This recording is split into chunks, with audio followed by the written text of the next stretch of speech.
Before we dive into today's episode, please note the views and opinions shared by our guest are entirely his or her own and do not reflect the positions of any organization with which he or she may be affiliated, past or present. All insights represent his or her personal perspectives only.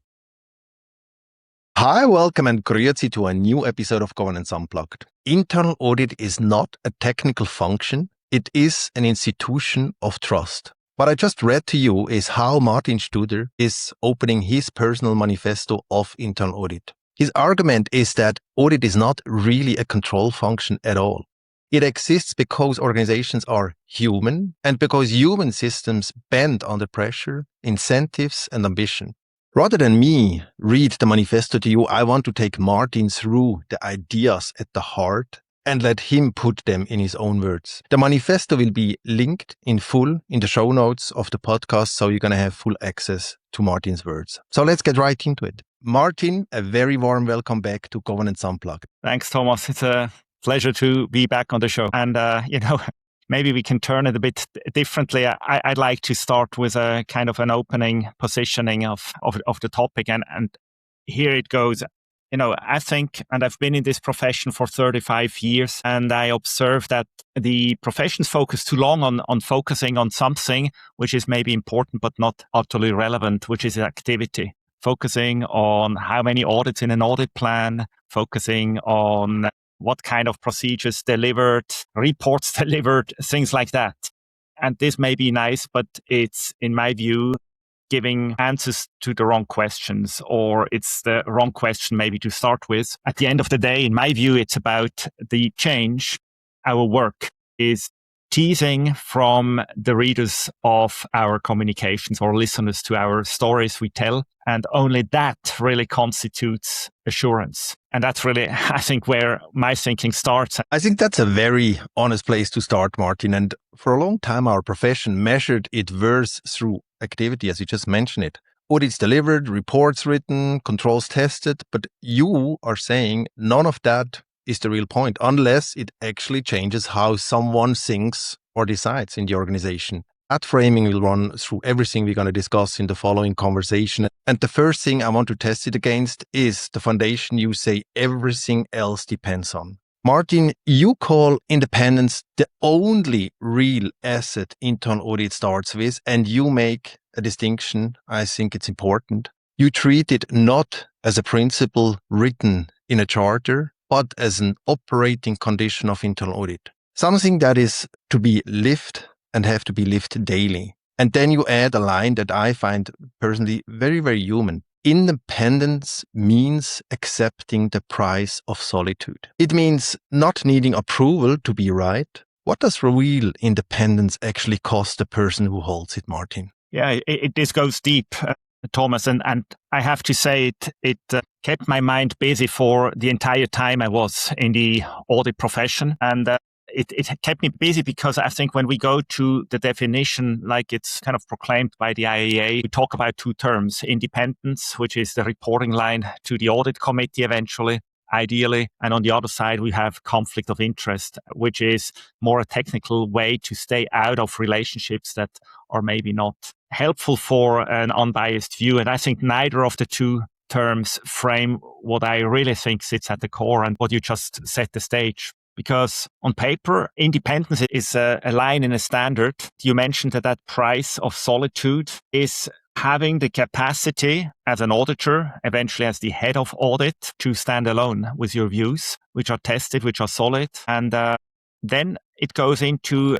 something which is very difficult for most humans, which is not being liked for what you do. Auditors, typically when they appear on site, they are not liked. And despite that, they need to stay likable. And I think this goes deep. And as an auditor, you need to understand before you go into that profession or even strive to become a head of, whether this is something you can do.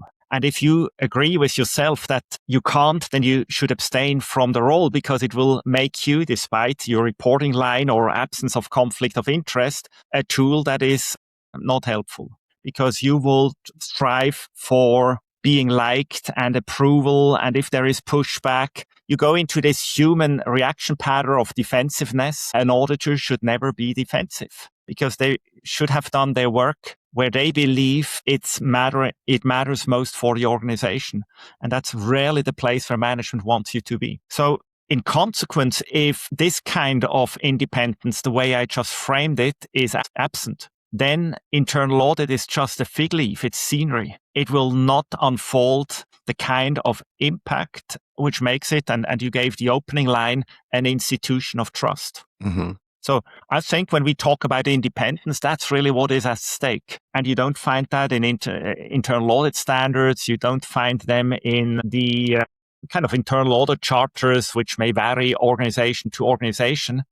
But I think it's really what I came to conclude is at the core of that profession, which should be highly regarded and due to lack of such understanding sometimes get curbed.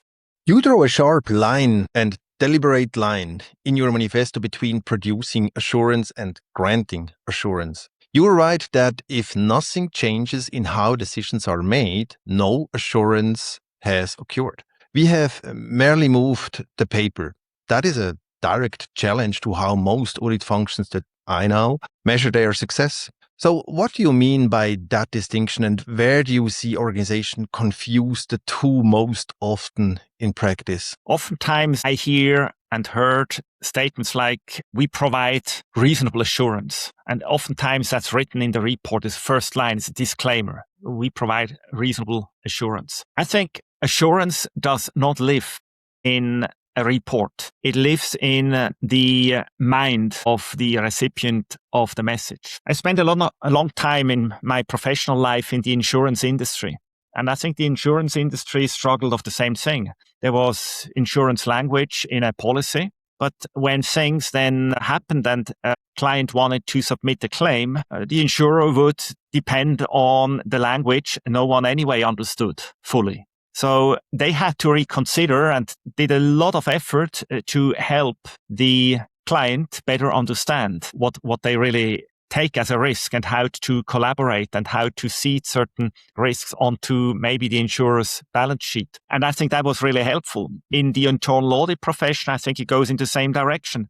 You can't proclaim assurance. You can't make that claim unless the recipient believes that they are covered. So they need to fully understand what the auditor is about to do, how this ties into the risk capacity of the company, eventually the risk appetite, risk tolerances. And they'd like to understand that the auditor is having their back. Because frankly, the board, the audit committee, they don't have other tools than to listen to the report of management and eventually the report and the stories an internal audit or external auditor is giving them. They don't have the tools. They don't have other tools to really conclude. So the words spoken should trigger a reaction, a sentiment of, I feel covered somehow. And if not, and that's maybe a radical term, I think the auditor just moved paper. And I've seen many such reports that were moving paper. And I hope that many auditors, maybe listeners to your show, will take that in and give some thought to this and eventually bake it into their day-to-day approach as professionals. You say that assurance is not on paper, but it's in the minds of your stakeholders. How do you measure this assurance in the minds of these people or the change that you were able to support in the decisions that have been made? How do you measure that? It's so much easier to measure the number of audits that you have executed, the days it took to write the reports, the issue tracking, etc. So how can you possibly measure how many decisions have been influenced by what internal audit has produced? Yeah, you position it really well, Thomas, and that's exactly, I think you put the finger to what I hope more and more audit functions are happy to change. It's not about the issues raised. It's not about the issues closed. It's not about the number of reports. It's not about the line items in your audit plan. That's entirely the wrong questions to ask.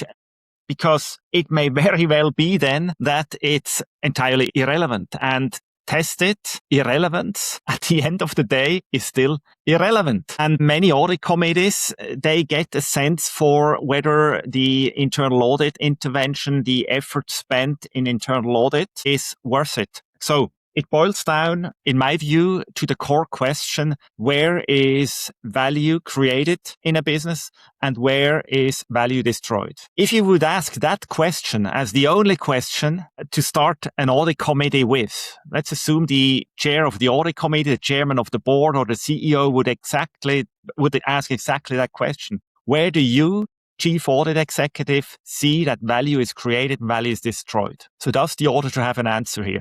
And if they have a directional answer or idea, I think that's a good start because it helps moving the audit activity exactly into that area where value could get destroyed and not be seen at the right time. If your audit plan is all over the space and doesn't tie into that value equation, into how an organization is deploying capital into strategies and activities, then I'm not so hopeful. In every company, there are high-stake decisions which are, for example, not really tied into governance, where managers have unassigned bandwidth to make decisions and no one knows really why they do or why they have the ability to decide on certain things, certain thresholds. Take something simple, decision-making in implementing strategies. There can be hundreds of controls to test here. But the key question again is how,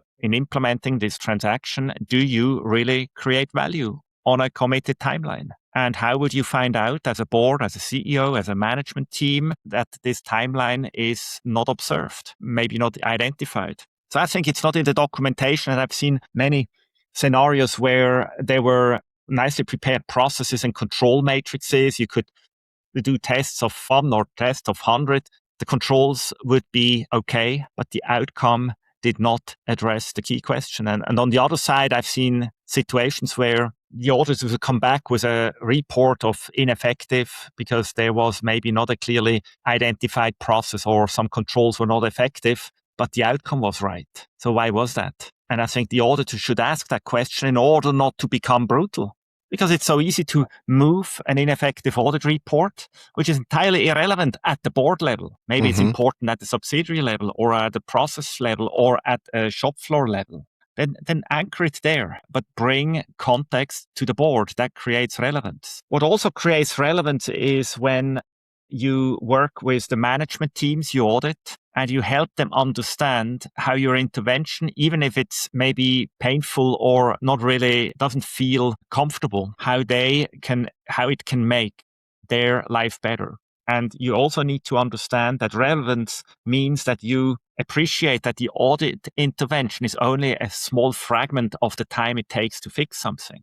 So if you come forward with a huge number of observations and you did not condense them into those key messages that really matter, then you will overwhelm management and you will end up in a scenario where nothing will get done. So again, you will have done a professional activity. You can tick the box and say, I've done everything right. And you even pass the peer review or the quality review with the best mark, but you've been irrelevant because nothing changed. So I would measure relevance by the number of instances where your work really helped change things to the better or helped to avoid decisions or situations where the company could really suffer. Martin, much of your manifesto is built around people rather than processes. You write that documents describe intention, data reveals patterns, but people determine outcomes.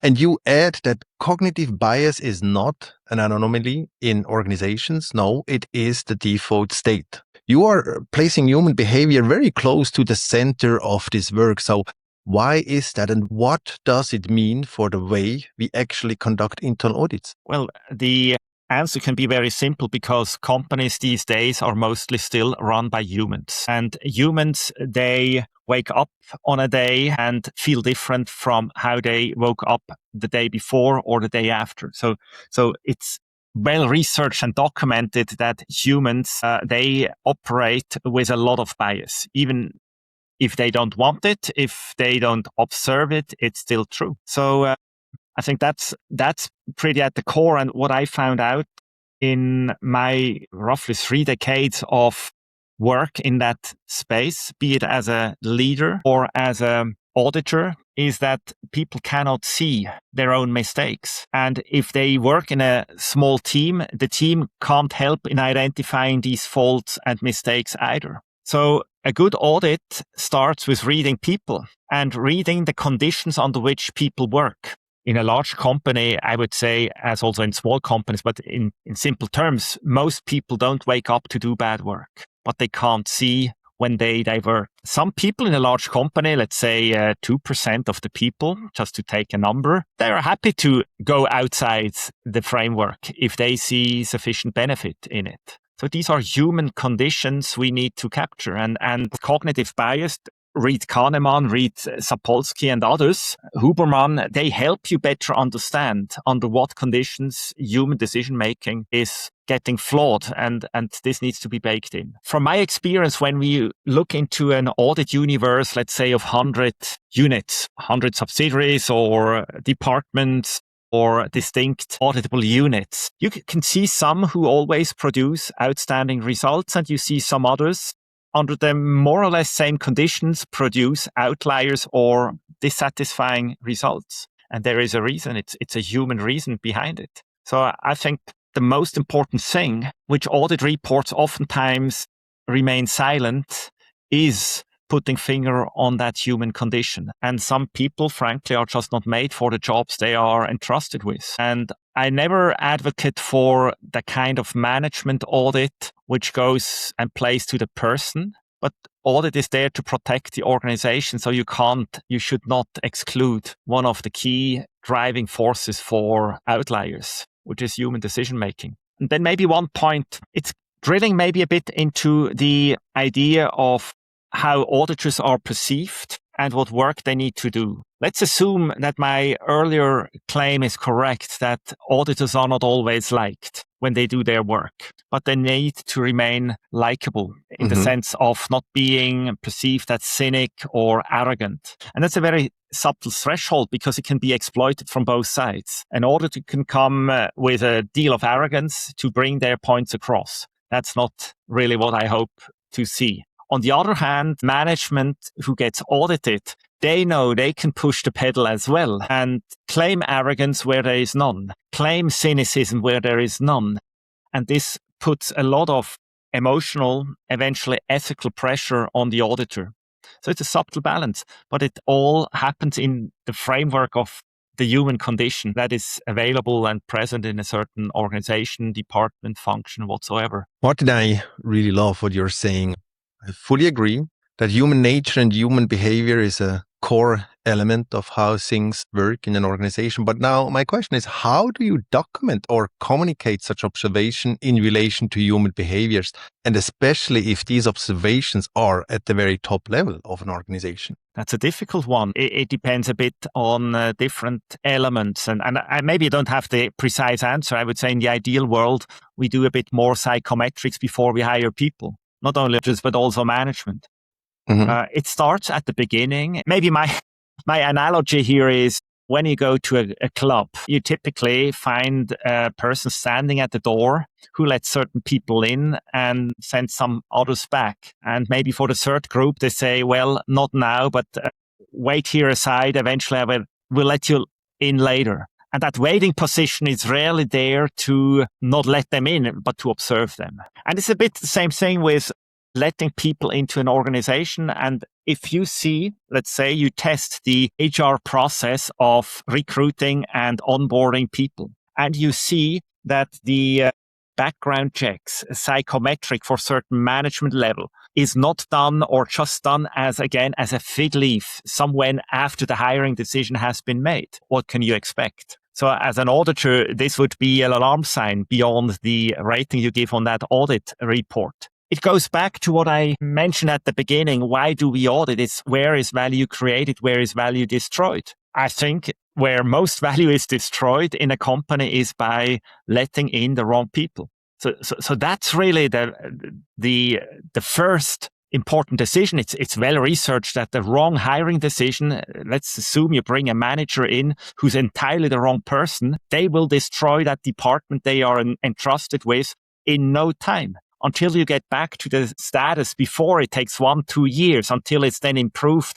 If you then do a nice and good hiring decision, may take another 2 or 3 years. You lose 5 years and you kind of destroy the culture. So that's probably where I would start in that process. And I would recommend to have these kind of audits early on. And if businesses are reluctant to really test what they let in, then this will have a pervasive impact on the entire value equation, and it will have an impact on the control environment. So that would be probably one of my most important controls. Then we go the next step down this people road. What are the alarm signs an organization is observing to make the decision then to guide people out or to reassign them to activities that are maybe better suited? We are humans, and it's natural in a human thing. You don't kick people of your tribe out of your cave. That's not what we do as humans. So once someone is in, it's very hard to get them out, even if they are a very challenging constellation with the business they have to run or cooperate with. But that was just an example. And I think without going to do management audits with lukewarm kind of competence in assessing the human behavior and the human nature and condition, you can come quite far. There are other elements where I think this hypothesis of bringing the behavioral element closer into the audit plan, it's in how mid-year and year-end conversations are held.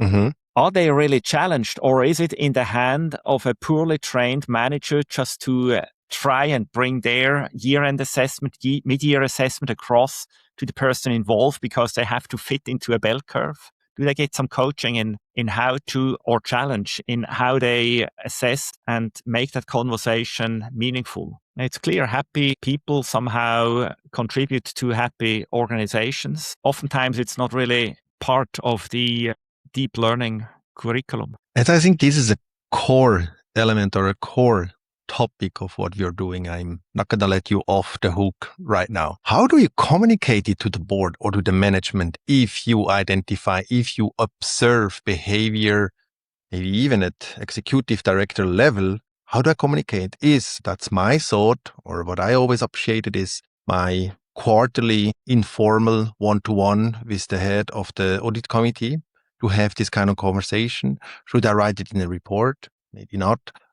What is your experience? What's a good platform to communicate this, and what kind of homework maybe you should do upfront before starting communicating such things, especially when it's in relation to your executive committee? I would say it's indicators. Now, moving away from the kind of people process audit, recruitment audit, into the operational areas. And I think it's a matter of observing indicators first. In one of the businesses I've been involved in auditing, we collected lots of data, operational data, technical data, financial data, HR data, everything. And we correlated everything with everything, essentially. And this gave us an interesting opportunity to not only do a correlation with A and B, but with A, B, C, and D together. And then we started to see patterns that were really interesting. So you could basically every department, every activity, you could plot on a kind of a regression line.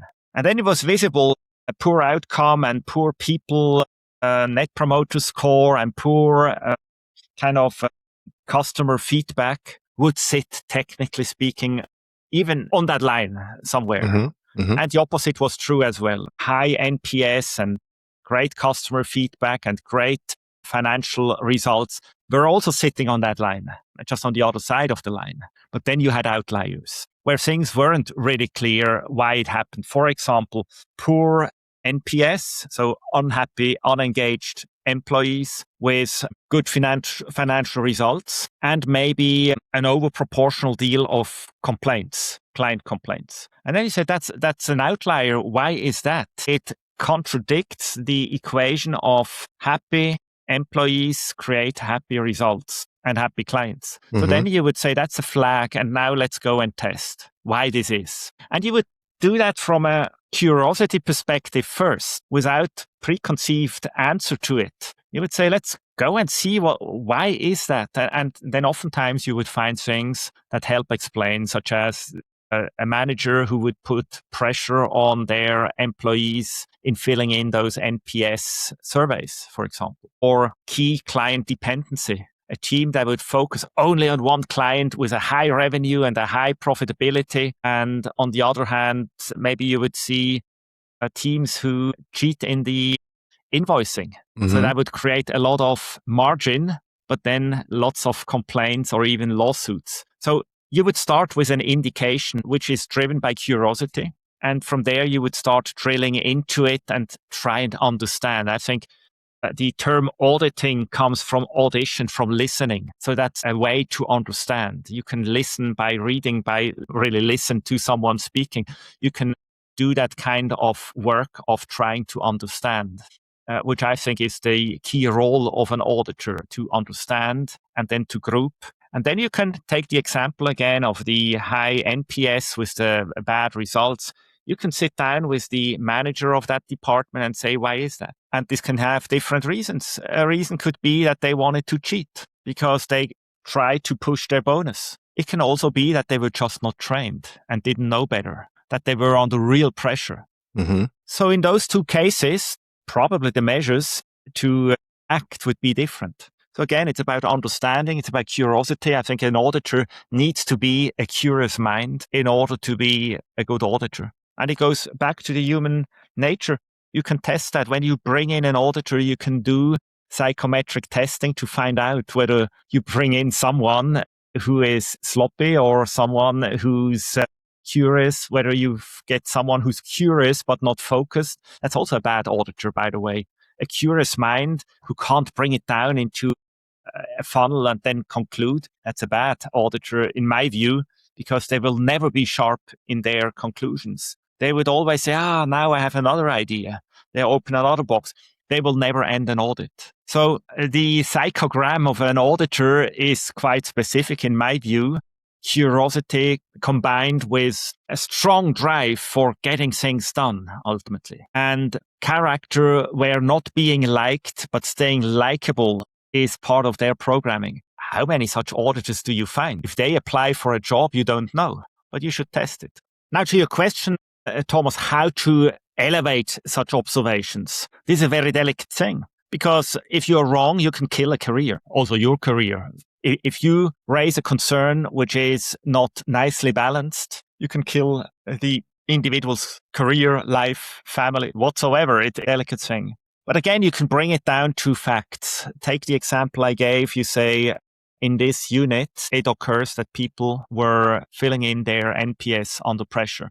You have to elevate it. You have to raise it. But there is a saying, be straight with the point and soft with the person. Don't go into the territory where you apply judgment on the motivation unless it's tested. That's not your auditor's business to do second guessing on why this manager put that pressure on it. You have to raise it. You have to discuss with the manager that was not how the organization would like their values and their standards be in leading people be displayed. So you have to bring it up. That's one point. Don't hide back if you have tested concerns, because you would make yourself complicit. It's clear. The other thing is another test, I would say. It's the free speech test. The quality of a culture can also be tested whether the auditor is granted free speech, meaning they can raise things without being afraid to get fired for every kind of controversial statement they make. And it's a bit a choice an auditor has to make when choosing which organization you'd like to be the auditor for or the head of audit for. I was blessed, I have to say, that I could work for at least 2 companies where the auditor, the chief audit executive, was granted that freedom of speech, which requires a CEO who's really emotionally, intellectually, and ethically very mature. And I was blessed with such CEOs. And an audit committee chair or a chairman of the board who knows how to deal with such communications. Both need to be there, and as an auditor, you should test whether that level of freedom of speech is granted. Otherwise, well, you can't do your job. This brings me to a third element that needs to be in place to raise such matters. As a chief audit executive, you need to know that in the worst case, you will have to leave. That's not what you plan for. Mm-hmm. But it belongs to the kind of ethical, emotional, and intellectual resilience a chief audit executive needs to bring. I never planned to get fired and never got fired, but I was always ready to bring the message across, even if it was uncomfortable and didn't give me some likability cookie points. You don't have to do that all the time, but you need to be prepared. So I think these three elements need to be present in order to raise uncomfortable truths, inconvenient truths, as it is needed.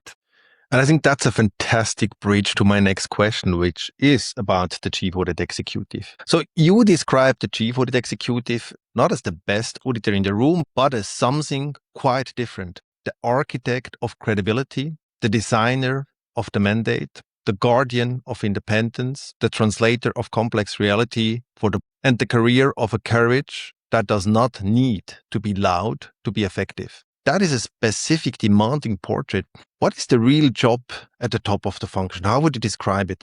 In one word, it's the architect of credibility. It's the architect of trust in that sense. You need to be trusted by those you audit, and you need to be trusted by those who receive your reports. And this is a huge challenge, because if you were a really good auditor, technical auditor, maybe that's not part of your frame. And if you then become the chief audit executive and you've been just a good technical auditor, maybe something is missing. So to be at the top of an audit function surely requires that you understand and fully embody what auditing is. It's not an advisory function, it's an audit activity.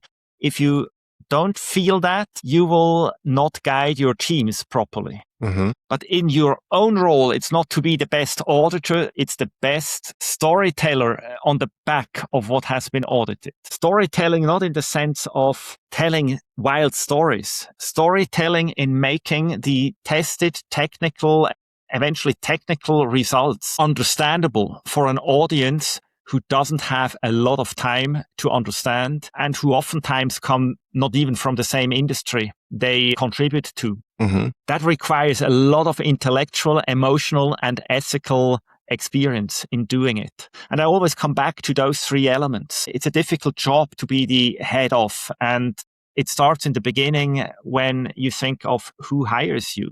Are you getting hired by the board, by the audit committee chair? Does that individual select you into their team? Or are you vetted by management first and hired by the CEO and then proposed to the audit committee to sign off? Ideally, it's the first. And when you get hired into such role, you've got to make that decision whether you feel that that approach was suitable for the role you have. There's only one head of group audit. And I think to be the architect of credibility, as I framed it, this is really at the core, and this courage then, as you kind of read from my manifesto, doesn't have to be loud, it needs to be understood. It's maybe an emotional contract that underpins that opportunity to be straight and to be fair and to be knowledgeable and to be helpful in building trust among the different stakeholder groups. So are you saying that generally it's hard to promote someone from within the organization to the new chief audit executive role, and that an organization should usually be better looking outside in order to hire someone into this function? I think it's very individual, Thomas. I wouldn't want to generalize. I would want to go back to what I mentioned before on the characteristic of an auditor, of the psychogram in that sense. You can have organizations, and I know of some who take group audit as the starting point of every career in the company. So unless you've been for 4 years or something in group audit, you will not make a management career. So they put this as a core element to build their culture. So this can be extremely effective because it's a principle that is anchored in their DNA. And you will also not make a career if you are observed as someone who moves like that and is just nice to work with. So it's a cultural element. So if the culture is right, You can promote someone from within internal audit. You can promote someone from within management, as long as they understand what auditing is really about. If they don't, then it's difficult. Just for having been a CFO in a subsidiary, that doesn't qualify you to be the chief audit executive, in my view. So it's different elements. Hiring someone from outside who has been in audit for a career already maybe is also a wrong choice. I would encourage to break it down into those elements that are not negotiable if you'd like to build an institution of trust. Very strong, and that's exactly where I wanted to go and what I wanted to hear. So you make a claim in your manifesto that I think changes a lot of conventional thinking about the quality assurance in our profession of internal auditor. You write that audit quality is determined before field work even begins, and that excellent execution cannot heal poor thinking. It only professionalizes it. Where is audit quality actually won or lost, and what does it take to get the thinking right before anyone walks into the first interview? There are different ways I've seen how functions approach their audit activity, and obviously the audit activity results in a report. So you can turn it back, and oftentimes you see it's an audit plan that basically looks very similar to the previous years. Then you say we do some risk-based audit planning. So you do lots of interviews and then you do some moves, but essentially it's still the same. I doubt that this is the most effective way, because the beginning of setting the frame for an annual audit report should somehow start with a clean sheet of paper and a lot of space and time to think. If the chief audit executive and their inner circle, call it their audit directors, would spend some time without noise outside the office building, let's say in the green, you go to a silent space and the only thing you have is the words you speak and the sounds you listen to. No flip charts, no PowerPoints, no previous year's audit reports. And you would sit down and say, what is it really that would embarrass that company in the next 12 or 18 months? And then you come to certain categories. Oh, it could be cyber, it could be this or that. Okay. Then drill deeper. Why? Ask the why. Why is that? It's because this or that. Oh, okay. It's interesting because there could be claims, there could be lawsuits. Why is that? Then you drill deeper.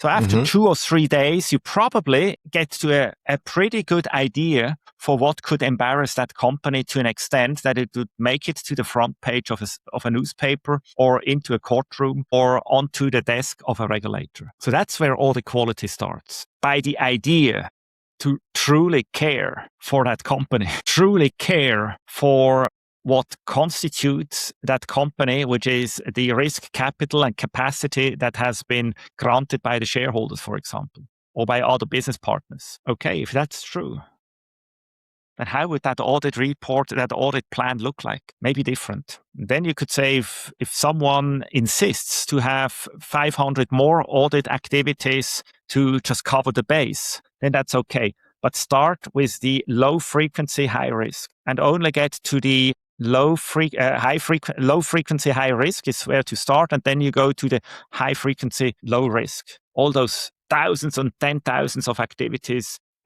which are also nice to do, but basically will not turn the tide. Then you pick one of those items you identified for testing because they really matter. And then you think, where do I find those drivers for exactly that? And typically you don't find it in one department. So that makes it really difficult. You may find it in 10 different departments in 5 countries in 3 different hierarchical levels. So then how do you get about it? How do you sort them? How do you prioritize them? How do you add talent to really understand how these elements are managed? So it starts with that intellectual, eventually ethical dialogue you need to have with yourself. And if you have a team, they can help you with it. But as the chief audit executive, you are the incarnation of the audit plan.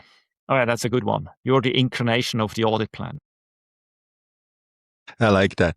You call this a career of responsibility rather than of comfort. That is an honest framing and not the language we or you usually hear when the profession is described to someone considering going into it. What does someone genuinely gain by taking this career seriously and accepting what is asked from them? And on the other side, what do they have to accept going into this career? Well, what you have to accept going into the career is feeling okay to stand alone. And this doesn't mean that you must be alone or you shouldn't. In fact, otherwise you don't like people probably too much. But you need to have a strong network outside the company you test. If you're going into that company to make your group of friends, you shouldn't go into internal audit, frankly. You should have a strong social network outside that gives you all what you need if you thrive or if you fail. What you should do is you should not take that as a role like others. It's building long-term capital into your CV. I think it's one of the best roles, in fact, for people who really want to grow in all dimensions. You can test your management abilities. You can test your influencing capabilities. You can test your technical understanding of the industry. So it's a career which is extremely, I think, rewarding on the one hand, but demanding on the other hand. You can't slow down, really. You don't have a team of peers who cheer you up. There is no one to cheer you up. And you need to be comfortable to say the inconvenient thing. So with your technical, call it intellectual competence, you probably open the doors because no leader who is going to be a part of an audit activity would trust you if you don't bring that competence. Mm-hmm. They want to see that you are a grown adult and leader who can entertain a conversation and understands the complex context within business is happening. They want to understand that you have the level of empathy, call it concern. Empathy doesn't mean that you should sugarcoat, not at all. It means you should be direct in raising concerns. But you should also be concerned. So this should be very clear that you don't take hard decision lighthearted. And you should be candid. So not talking around things because that will be misunderstood. Management members are mature individuals. They can deal with hard challenges, tough challenges. So be fair, be open, be ethically trained in the sense that you understand not every decision making comes from the same upbringing, but both can end in the same good result. So maybe what I made before as a comment, to become that incarnation of trust or of the audit plan could be a long-term vision for the career you make in internal audit. And besides that, you gain a lot of technical insights into essentially every part of that organization. And after having done it, let's say for 2 or 3 or 4 years, if you don't know this organization and where value is created and destroyed in and out, then probably you haven't done your job. So it's a long-term career opportunity, which typically starts showing its effect early in the career and then later in the career. But I would recommend it as a later career element only if you gained the audit experience earlier in your career and then eventually did something different and then you come back to give back. It's a demanding job. Oftentimes it's not as well paid as a senior leadership job. So it's a bit like this referee in a football match. Mm-hmm. They need to be respected. They need to be technically competent in all elements. They need to be physically trained. They need to be intellectually trained. And they need to be humble in a certain sense that they understand they will not earn as much as the star players in the field. So it's a tricky thing. It's a fascinating career perspective for those who really want to test the boundaries of what is possible. I think it's a very strong analogy with the referee. I think that very much speaks to what we are doing and the way we are doing it and how demanding it is. And we have to look at things that really matters. I think the point is a referee who doesn't like his or her sport. What a referee would that be? You can't think about a referee like that. The referee must like their job. Oftentimes they do it pro bono even in the lower leagues. So it's the same. An auditor must love the challenge and the opportunity they can gain in doing what they do. And they need to identify themselves with the progress the company is doing. And they need to feel extremely frustrated if the company is doing badly. And they need to think, what was my role? Mm-hmm. If I was the final resort, the ultimate bodyguard. When everything goes wrong, the third line of defense, as we used to call it, then you should feel extremely sorry if something goes wrong, and in particular when it was during your watch and you should have seen it coming. You should really feel bad. Martin, you close your manifesto with something that I think many of our listeners will carry with them. You say that internal audit can, at the decisive moments, change the course of a decision. Not loudly, but in time. When you have seen that actually happen, what made it possible, Martin? I saw it not consistently, by the way. It was also something that had to mature in myself.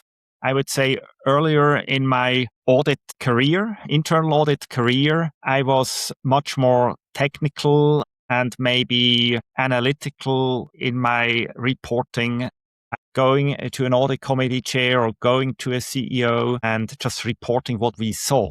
And that came probably of a lack of maturity at that stage. But as I grew professionally and saw more situations, I think I also developed a different style. I would say my signature style in talking about things that in my view matter and are important to talk about. Be more creative in the way how I would frame observations and engage in a conversation with the audit committee chair. And then when looking back and say, how would these later in my career conversation feel? It was always of a nature of a really good conversation where I brought facts but framed them in a way that resonated with the recipient at the time when they needed it for their decision making. Mm-hmm. And that's the kind of context you need to create. It's your duty as the auditor to create that space where a recipient is open to listen. And this only happens, I think, when the topic is the topic they are dealing with. And you typically know how the audit committee, if that's your recipient, when they discuss what. So they have their annual plan, and probably in spring they discuss the annual reports, then in fall they eventually control reports, and then during the rest of the year certain topics. You need to understand it to impact. Otherwise you sing maybe the right song but in the wrong orchestra.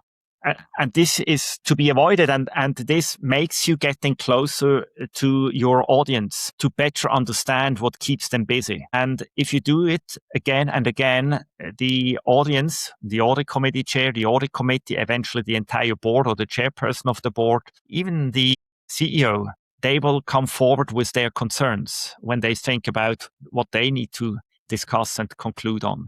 And then you listen carefully and think, okay, I understand that concern, and I try to form my team to bake that into the way we do our work. And then I can come back and have a meaningful conversation on it, embedded maybe in a wider dialogue on what can go wrong, what must go right, and what values or what value is at risk. I like that, by the way, what values are at risk, because if the values are observed across the entire organization, then maybe less things will go wrong, because everyone who accepts the shared values as their North Star, they will give their very best to avoid that embarrassment we talked about earlier.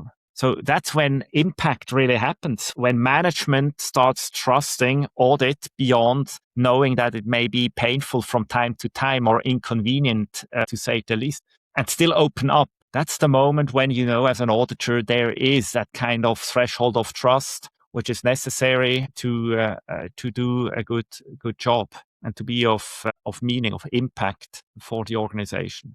You can measure it also in terms of how much airtime do you get. Are you only meeting with your board or audit committee once a year to present your audit plan? I saw and heard of organizations, large organizations, where the chief audit executive is only invited for 10 or 20 minutes once a year to present the audit plan and the budget, while during the course of the year it would be the CFO of the group who talks to the audit committee on audit findings. How wrong is that?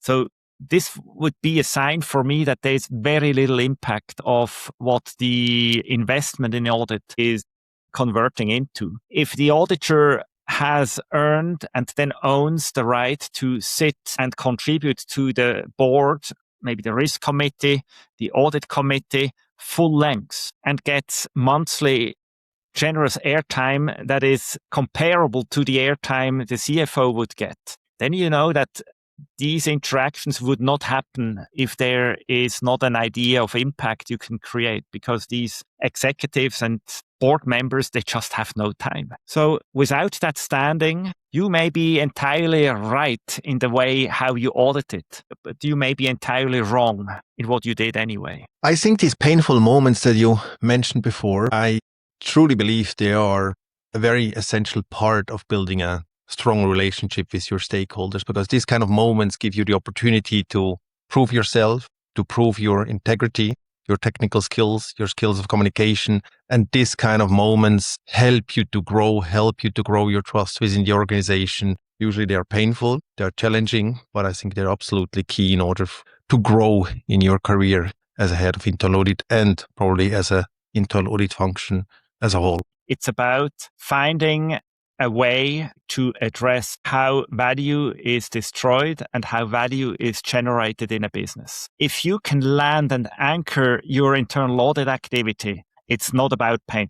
If you go into the training room of a Wimbledon champion, would they explain their experience in tennis through the pain they endure every day as they train, or would they explain it by how it felt when they successfully played the match ball in one of those Grand Slam matches? I think it's the latter. And the same is here, also to use this sport analogy, it's the same in audit. If you identify your activity as a part of making this organization better, then you are part of the success story this company is writing. And that's what motivated me all the time in what I did as an auditor. I really loved that job. And I truly felt for the companies where I did that job for. So for me, I see the activity clearly on the upside of what an organization is here to do. Fully agree.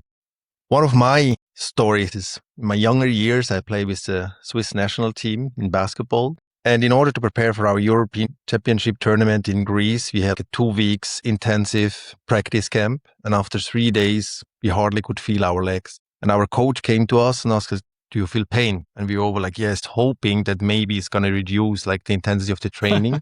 But instead he was saying, very good, because from now on you grow. From now on you learn and you're going to get better.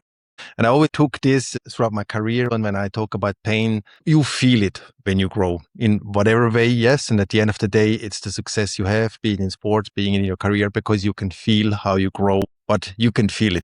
It's about growth. It's about growth. And Exactly. Who wants to work for a struggling company? No one does. So if you add to remove struggle and turn it into something that really flourishes, how great is that? And as an internal auditor, you've got the full potential to be exactly there. So you've got to make your choice. What company do you want to work for? Doesn't mean you shouldn't go into a struggling company, but you'd like to go into a company where you see that your time is welcome as a matter of turning that company into something good. And if there is lack of free speech, lack of listening, lack of action and desire to change, yeah, okay. Make your choices. Martin, we have covered an unbelievable deal of ground today. We talked about independence as a condition rather than a principle, assurance that is granted, not produced, relevance over courage, the human factor at the center of every single audit, and the kind of characters that separates a serious profession from a procedural ritual. And before we close, I want to give you, Martin, the final word. If someone is listening to this episode, walks away with one thing, what thought they carry into their work tomorrow, what would that be, Martin? Well, it's maybe 3 words. I moved on from the internal audit activity.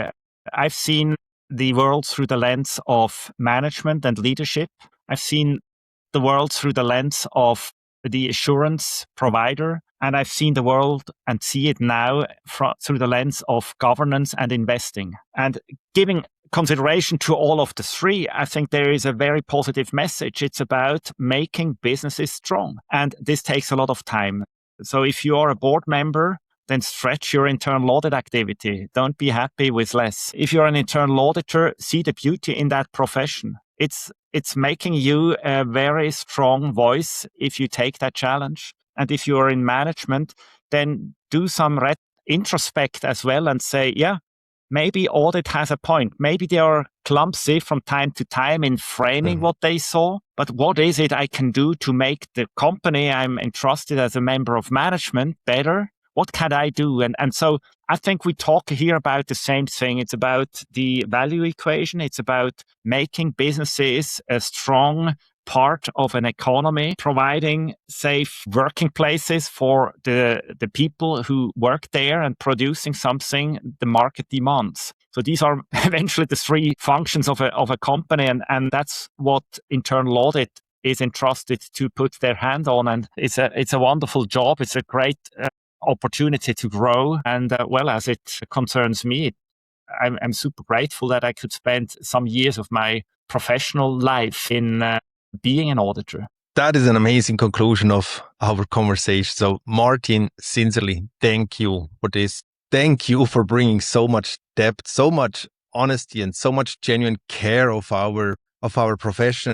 Probably I could even call it love for our profession. Your manifesto is a true gift, I think, to our community, and I hope each and every one of you is gonna look at it in the show notes and read it by yourself. Take your time, read it slowly. Let's think every single word of it, because each and every single word means a lot. Thank you, Thomas. It's been a true pleasure to be back, and all the best with your show. I followed it for now since you opened it. I think you do an amazing contribution to the profession as you give voice to individuals who look at it differently, and I find it utterly inspiring. Thanks a lot. Thank you, Martin. And to our listener, thank you for tuning in, because you make it happen. I hope this episode gave you a fresh perspective on what internal audit can be when it's really taken seriously, not as a technical exercise, but as an institution of trust. From CIA fundamentals to boardroom impact, from independence as principle to independence as a posture, from controls to relevance, from data to judgment. The work in front of us as a profession, I think, is really significant. But it's also one of the most meaningful careers I possibly can think of. Make sure to subscribe to Governance Unplugged on your preferred podcast platform. And as always, together, let us build a stronger, more resilient organization, one conversation at a time. Until then, stay curious, stay informed, and keep driving governance excellence.